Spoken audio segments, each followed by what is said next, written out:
सुप्रभात। मैं हूं जगेंद्र राणा। आज की हमारी आध्यात्मिक चर्चा का विषय है मानवीय इंद्रियां। मानवीय इंद्रियां।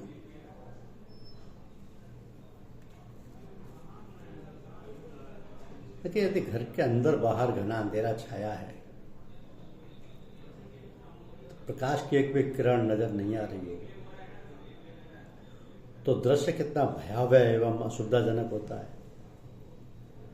कहीं को सूझ ही नहीं रहा, हाथ पर हाथ धरे बैठे, ना कुछ कर सकते हैं ना ही आ जा सकते हैं।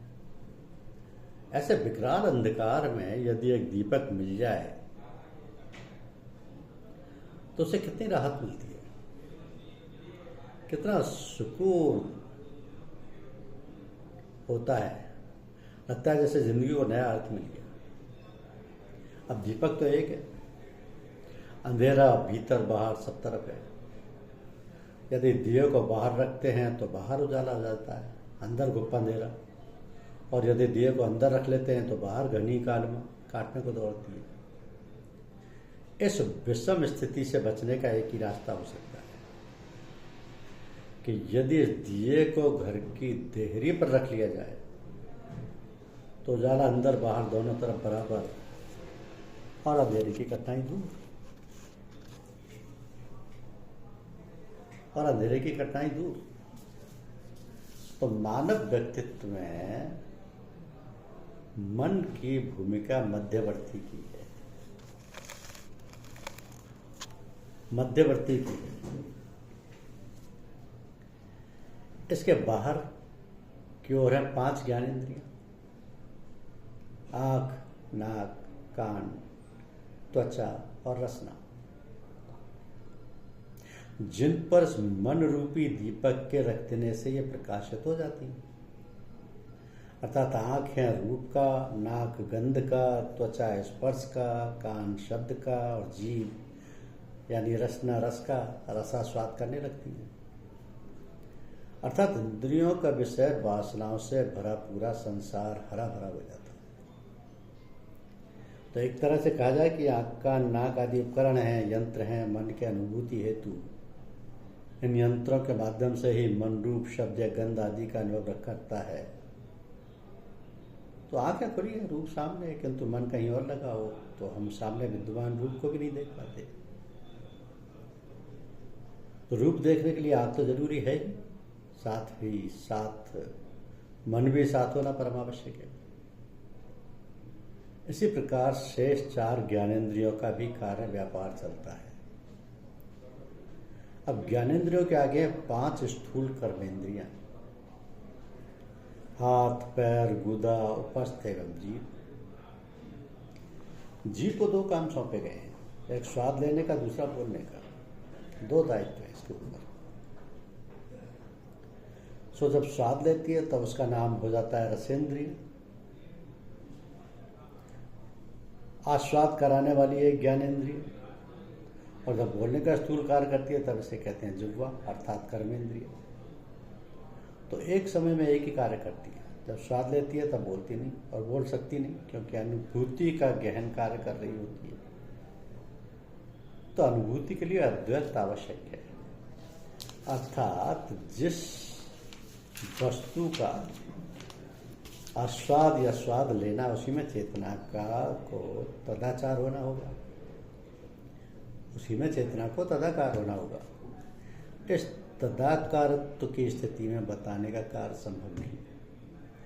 इसके बाद आती है अभिव्यक्ति, अर्थात अनुभूतियों को प्रकट करने का समय।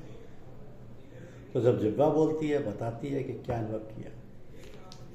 ज्ञानेंद्रियों कर्मेंद्रियों का यह सारा कार्य व्यापार मन की विद्युत ऊर्जा से चल रहा है। मन एक टॉर्च की तरह है, जिधर घुमा दी उधर ही रोशनी। जब बाहर की ओर अर्थात ज्ञानेंद्रिय कर्मेंद्रियों की ओर इसे कर दिया तो इधर कार्य चलने लगा। अब चूंकि ज्ञानेंद्रियों का रुख बाहर की ओर है, अतः इनके कार्य संचालन से मन की ऊर्जा बाह्य संसार के संसर्ग, संपर्क, संबंध, अनुभव एवं ज्ञान में ही निरंतर संलग्न रहती है। अर्थात इसी अवस्था में बाहरी भौतिक जगत का हुई अनुभव हमें हो जाता है। इसी प्रक्रिया में हमारे मन की हालत हो जाती है। इस दिल के टुकड़े हजार हुए, कोई इधर गिरा कोई उधर गिरा। जब टॉर्च सामने की वस्तु पर फोकस कर दी जाती है तो उधर प्रकाश हो जाता है, उस वस्तु का स्वरूप साफ दिखाई देने लगता है। किंतु जिस समय बाहरी वस्तु प्रकाशित होती है तब वही टॉर्च पीछे की ओर अंधकार रखती है, उधर कोई प्रकाश की किरण नहीं। यदि उलट दिया जाए तो पकड़ने वाले व्यक्ति पर रोशनी होती है और सामने का वो संसार अंधेरे से भर जाता है। इसी प्रकार यदि मन की इस विद्युत धारा को अंदर की ओर, स्वयं की ओर प्रक्षेपित किया जाए तो जाहिर है वहाँ जो भी है, बुद्धि, चित्त, अहंकार, अपना स्वरूप, सब वास्तविक उत्तर मिलने लगेगा। किंतु मिलेगा मौन की भाषा में। वहाँ बस आप ही आप हैं, आप ही वक्ता हैं, आप ही श्रोता हैं, आप ही दृष्टा हैं, आप ही दृश्य हैं। फिर हो जाएगा सारी समस्याओं का समाधान, मिल जाएगा सारे प्रश्नों का उत्तर। क्योंकि समाधि में ही समाधान है, उसके पूर्व शब्दों का मायाजाल है। रस की तृप्ति, दाई दिव्य अनुभूति नहीं। तो आत्मा के इस दिव्य रस का पान करने के लिए मन की धारा को मोड़ दीजिए अपने अंदर की ओर, मिल जाइए स्वयं से। यही है आत्मानुसंधान का दिव्य पथ। क्योंकि भारतीय दर्शन की सामान्य अवधारणा के साथ गीता भी मानती है कि मनुष्य के पास 5 ज्ञानेंद्रियां, 5 कर्मेंद्रियां हैं। अब ज्ञानेंद्रियां रूप, शब्द, गंध, स्पर्श और रस की, और कर्मेंद्रियां हैं हाथ, पैर, वाणी, मल विसर्जन और प्रजनन की। मन को 11वीं इंद्रिय माना गया है। मन को 11वीं इंद्रिय माना है, जो ज्ञानेंद्रियों और कर्मेंद्रियों के बीच नियामक का काम करता है। ये इंद्रियां और मन हमारे ज्ञान और कर्म के साधन मात्र ना होकर इस संसार को भोगने के भी साधन है। संसार का सुख भोगने में मन विचार और कल्पना के द्वारा भी सहायता करता है। मनुष्य का मन संसार की सबसे अशांत चीज है। इस अशांति के कारण ही मनुष्य संसार में अपनी इच्छाओं की पूर्ति के साधनों की तलाश में भटकता रहता है। लेकिन जैसे ही मनुष्य को अपनी इच्छा की एक वस्तु मिलती है, उसका अशांत मन तुरंत किसी दूसरी चीज की तलाश में दौड़ने लग जाता है। तो अपनी इच्छाओं की पूर्ति के लिए दौड़ भाग मनुष्य के जीवन के अंत तक चलती रहती है। अब गीता में बताए गए योग का एक प्रमुख उद्देश्य अशांत मन पर नियंत्रण करना है। गीता हमसे इंद्रियों के भोगों को छोड़ने के लिए नहीं कहती। गीता का उद्देश्य है कि हमें मन पर नियंत्रण रखते हुए इंद्रियों के विषयों का भोग करना चाहिए। ये बहुत महत्वपूर्ण है कि गीता हमसे इंद्रियों के भोगों को छोड़ने के लिए नहीं कहती। गीता का उद्देश्य यह है कि हमें मन पर नियंत्रण रखते हुए इंद्रियों के विषयों का भोग करना चाहिए। अब मन का एक प्रमुख काम भाषा और विचार को जन्म देना है। मन और भाषा सदा साथ साथ रहते हैं। तो जब तक मनुष्य के मस्तिष्क में मन सक्रिय है, भाषा का जन्म होगा ही। यदि हम चिंतन की भी भाषा को मिलाकर देखें तो पाएंगे कि हमारी भाषा का 99% यानी 99% से ज़्यादा अनावश्यक है। यह अनावश्यक भाषा स्पष्टता लाने के बजाय भ्रांति अधिक पैदा करेगी। तो गीता का कहना है कि मनुष्य को शब्दों के ऊपर उठना है। इनमें धार्मिक ग्रंथों के शब्द भी शामिल हैं। बुद्धि का स्थान मन के ऊपर है। बुद्धि की अवस्था पर भाषा का कार्य समाप्त हो जाता है, क्योंकि उस अवस्था में मनुष्य शब्दों के व्यवधान के बिना सत्य का सीधा साक्षात्कार करता है। तो यदि हम मन की सीमा को जानकर उसको ऊपर उठ सकें तो हम बुद्धि की अवस्था पर पहुंच सकते हैं। अब इंद्रियों के द्वारा हमें बाहरी विषयों रूप, रस, गंध, स्पर्श एवं शब्द का तथा अभ्यंतर विषय सुख दुख आदि का ज्ञान प्राप्त होता है। इंद्रियों के अभाव में हम विषयों का ज्ञान किसी प्रकार प्राप्त नहीं कर सकते। इसलिए तर्क भाषा के अनुसार इंद्रिय वह प्रमेय है जो शरीर से संयुक्त अतीन्द्रिय यानी इंद्रियों से ग्रहित ना होने वाला तथा ज्ञान का कारण हो, यानी शरीर संयुक्त ज्ञानम करणमतीन्द्रिय। न्याय के अनुसार इंद्रियां दो प्रकार की होती हैं, बाहर इंद्रियां घ्राण रसना चक्षु त्वक एवं स्रोत 5